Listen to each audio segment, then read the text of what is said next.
Have you ever wondered why some workplaces feel draining, stifling creativity and productivity? It's a question that's been on the minds of many, and the answer often lies in one pervasive and damaging phenomenon: toxic workplaces.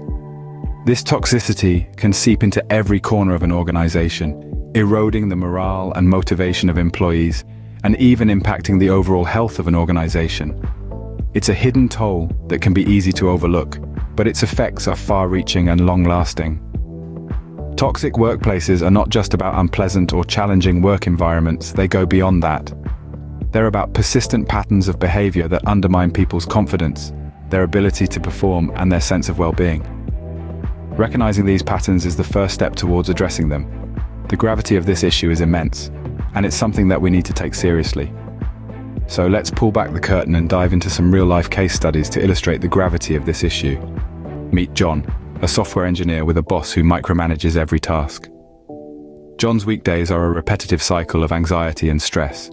His boss, Mr. Underwood, hovers over him like a hawk, scrutinizing his every move. It's as if Mr. Underwood is trying to code through John. Every line of code John writes, every solution he proposes, is met with a barrage of questions and often rewrites. It's not constructive criticism that can help John grow, it's micromanagement, plain and simple. The effects of this micromanagement are not just confined to John's work. It seeps into his mental health, casting a shadow over his life. He begins to doubt his skills and competence. His confidence, once robust, dwindles down to a whisper. The constant pressure and second-guessing drain his motivation. He's always on edge, waiting for the next round of incessant questioning. His productivity, too, takes a hit. The constant interruptions disrupt his flow of work. Each time he gets into the zone, Mr. Underwood swoops in to nitpick, breaking his concentration and momentum. The quality of his work suffers. His creativity, once his greatest asset, is stifled under the weight of Mr. Underwood's micromanagement. But John, resilient as he is, decides to take control of the situation. He starts by setting boundaries and communicating his concerns to Mr. Underwood. He explains how the constant scrutiny is affecting his work and mental health. It's not an easy conversation, but it's a necessary one. John also starts documenting instances of micromanagement. This gives him tangible evidence to present if the situation doesn't improve. He also seeks support from his colleagues and friends. Sharing his experiences helps him realize that he's not alone. This support network becomes his lifeline, offering advice, empathy, and the strength to navigate this toxic environment. John's case is a classic example of how toxic work environments can stifle creativity and productivity, but it's also a testament to the power of resilience, communication, and support networks in combating such toxicity. Remember, even in the face of micromanagement, you have the power to take control and change your situation. Now let's look at Sarah, a marketing executive in a company where a culture of fear prevails. Sarah, a vivacious and ambitious individual, was initially thrilled to take on her role in marketing. But soon she found herself in a workplace that was less about nurturing talent and more about fostering fear. This culture of fear was not explicit, but it was pervasive, lurking in every corner of the office, concealed in every conversation, and embedded in every decision. The fear of making a mistake, of speaking out, of challenging the status quo, of being reprimanded or overlooked for promotions, was a constant, daunting presence. It bred anxiety, stifled creativity, and undermined the very essence of teamwork.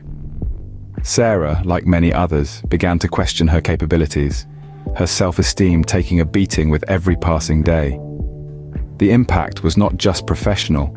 The stress and anxiety seeped into her personal life, affecting her health and well-being. She was losing sleep, her appetite was dwindling, and she was constantly on edge, the fear of failure and reprisal never leaving her side. Yet, Sarah was determined not to let this culture of fear dictate her life and career.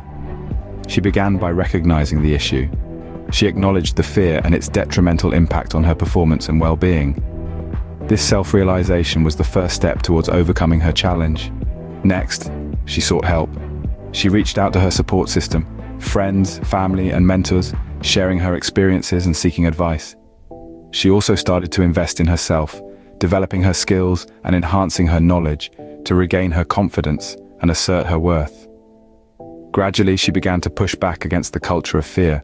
She started voicing her ideas, despite the fear of criticism or backlash. She began to challenge the status quo and stood up for herself and her colleagues. It was a tough journey, but Sarah was resilient and determined. Sarah's experience illustrates the detrimental impact of a fear-based work culture on employee morale and performance. It also highlights the importance of recognizing and addressing such issues and the power of resilience and self-belief in overcoming such challenges. So, what can you do if you find yourself in a toxic workplace? Firstly, it's vital to trust your instincts. If something feels off, it probably is. Recognizing toxic environments is the first step to navigating them. Look out for consistent patterns of negativity, lack of communication, and unfair treatment. Next, try setting boundaries.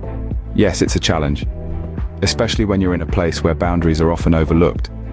However, it's essential for your sanity. Determine what you can control, like your responses and your work-life balance, and stand firm in these areas. Seek support, both within and outside your workplace. A mentor or trusted colleague can provide invaluable perspective and advice. Alternatively, professional networks, online forums, and even mental health professionals can offer guidance and reassurance. Remember, you're not alone in this. Also, document everything. Evidence of toxic behaviors can be crucial if you need to escalate your concerns. Emails, text messages, and notes about interactions can all serve as a record of what's happening. Finally, know when to walk away. It's a hard decision, but sometimes it's the best one. If a job is causing you significant distress, affecting your health, or violating your core values, it might be time to consider other options. Remember, no job is worth compromising your mental and emotional well-being. After all, we spend a significant portion of our lives at work. It should be a place where we feel valued, respected, and safe. Toxic workplaces are a reality, but they don't have to be. Let's revisit what we've discussed. Recognizing the signs of toxicity, the micromanagement nightmares, the culture of fear, and how to navigate through it all.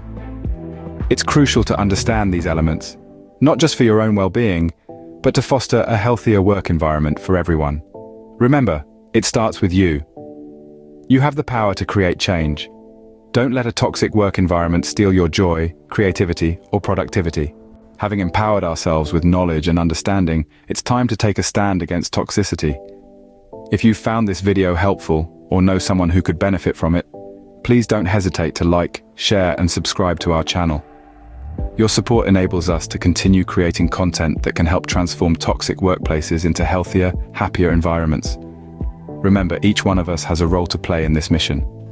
Your contribution could be the ripple that creates a wave of positive change. Thank you.